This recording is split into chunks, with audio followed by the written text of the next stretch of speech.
Diabetes, एक भ्रम ये है कि मैंने ज्यादा चीनी खा ली तो मुझे डायबिटीज हो गई, मैंने ज्यादा मीठा खा लिया मुझे डायबिटीज हो गई। ऐसा नहीं है। आपको जितना मर्जी खाना मीठा खाना है खा लीजिए, अगर आपके शरीर में वो जिसको कहते हैं कि कारण नहीं है जिसके कारण डायबिटीज होती है, अगर वो नहीं है तो आपको डायबिटीज नहीं हो सकती। आप जितना मर्जी खा लीजिए शुगर, कोई फर्क नहीं पड़ता। लेकिन अगर किसी को डायबिटीज होने का एक कारण है उसके शरीर में, यानी उसको या तो पारिवारिक यानी अनुवांशिक उसको शुगर होने के चांस हैं, तो ऐसे आदमी को अगर उसने चीनी का 2 दाने भी खा लिए तो उससे भी उसकी ब्लड शुगर बढ़ जाएगी। बेसिकली एक शरीर में एक ऑर्गन होता है जिसको पैनक्रियाज बोलते हैं, और उसके पूरी तरह से काम ना करने की वजह से इंसुलिन नामक एक हार्मोन जो होता है वो पूरी मात्रा में उसका मैन्युफैक्चर बनता नहीं है, और उसके कारण लोगों को डायबिटीज हो जाती है। और ये हमारे कुछ करने से शुरू नहीं होती, कभी ये शरीर में होती है इसलिए आगे बढ़ती है। लेकिन अगर आप कहें एक नॉर्मल आदमी कहे कि जी मैं ज्यादा चीनी खाऊंगा मुझे डायबिटीज हो जाएगी, ऐसा नहीं होता। तो एक तो ये चीज जो हमें मिलती है, नंबर 1। नंबर 2, एक चीज जो हम ग्रहण कर लेते हैं, हम ले लेते हैं, जिससे हमारे शरीर को बहुत नुकसान होता है, और वो है धूम्रपान यानी टोबैको।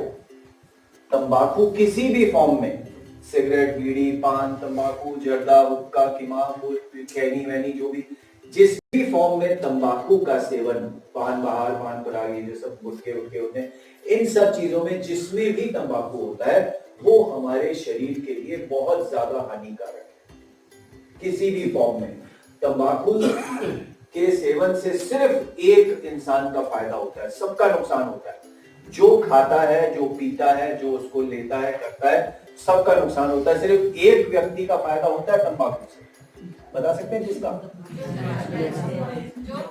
जो बनाता है, मैन्युफैक्चरर। एग्जैक्टली, सबसे बढ़िया उसी के लिए है ना, वैसे तो वही कमाता है, तो मैन्युफैक्चरर का फायदा है और किसी का फायदा नहीं, सबका नुकसान है। तो इसलिए ये एक चीज है जो हम लोग ग्रहण कर लेते हैं। अनफॉर्चुनेटली हमारा लाइफस्टाइल ऐसा। और एक और चीज हम बहुत ज्यादा धीरे धीरे हमारे उसमें हो रही है, वो हमारा एक लाइफस्टाइल जो चेंज हो रहा है कि हमारी कोशिश ये होती है कि बिस्तर से उठ के अगर हमें बाथरूम भी जाना है तो गाड़ी मिल जाए उसमें चले जाते हैं। पैदल चलना जो है उसकी ना इच्छा होती है, ना कोशिश करते हैं, ना हमारी एक प्रवृत्ति होती है कि भाई हम करें। तो बेसिकली लैक ऑफ एक्सरसाइज, यानी एक्सरसाइज कम करने, घूमना फिरना इतना कम हो गया है कि हमारी कोशिश ये होती है, एक ये जो हम कहते हैं रामू शामू कल्चर, यानी जरा सा भी कुछ है, वो हमारे घर में जो नौकर है उसका नाम रामू है, रामू पानी ला देना, रामू ये कर देना, रामू वो कर देना। खुद उठ के जाइए और पानी की गिलास लाइए, उतना तो चलेंगे, कुछ तो एक्सरसाइज होगी बॉडी की। तो ये कहने का मतलब ये 3 चीजें हैं जिनसे कि हमारा लाइफस्टाइल अफेक्ट होता है, जिससे हमारे को बहुत सारी बीमारियां हो जाती हैं अगर डायबिटीज है और वो हम उसको कंट्रोल नहीं करते। नंबर 2, अगर हम तंबाकू किसी भी फॉर्म में लेते हैं, सिगरेट, बीड़ी, पान, तंबाकू, जर्दा, हुक्का, किमाम, कुछ भी, रट गया है मुझे ये कह के क्योंकि मैं सबको बोलता हूँ।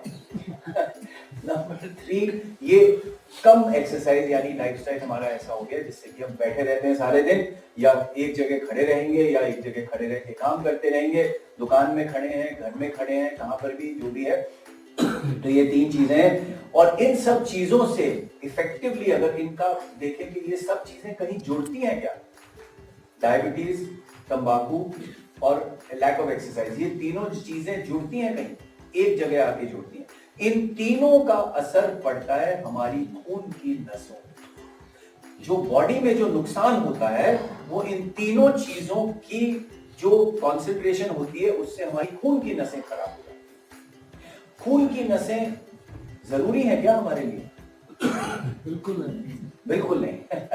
खून की नसों के बगैर जिंदगी नहीं चल सकती। जो लास्ट, जब आदमी की मृत्यु होती है तो लास्ट चीज क्या होती है? खून की नस के अंदर थक्का जम जाता है, वो नस बंद हो जाती है, हार्ट को खून मिलना बंद हो जाता है और हार्ट रुक जाता है, तब मृत्यु होती है। तो इसका मतलब खून की नस के अंदर अगर जब भी जमाव आएगा तो इस तरह की प्रॉब्लम आती है। तो इसलिए ये सारी जो चीजें हैं, डायबिटीज, खून की नसों के अंदर धक्का जमा कर देती है, जिसकी वजह से वो नसें बंद हो जाती है, इसलिए उनकी सारी प्रॉब्लम होती है। हम अगर सारे दिन बैठे रहेंगे, खड़े रहेंगे, एक्सरसाइज नहीं करेंगे, तो खून जो है वो हमारा पैरों में खड़ा रहेगा, खून की नसें फूलनी शुरू हो जाएंगी, बड़ी होनी शुरू हो जाएंगी, और उनसे क्लॉट बन के वहां पर खून का थक्का जम के, और वो खून हमारी खून के वो फेफड़ों के अंदर आ जाएगा, और उसकी वजह से ये प्रॉब्लम और भी ज्यादा बढ़ सकती है। और तीसरी चीज जो ये मैंने आपको बताया, तंबाकू। तंबाकू क्या करता है? खून की नसों में एक किस्म से हमारा ये चल रहा है, तो खून की नसों के अंदर धक्का जम जाता है, कोलेस्ट्रॉल धक्का जम जाता है, कोलेस्ट्रॉल चर्बी का, और उसकी वजह से वो खून की नस धीरे धीरे धीरे धीरे सुकड़ के पूरी बंद हो जाती है। तो ये तीनों चीजें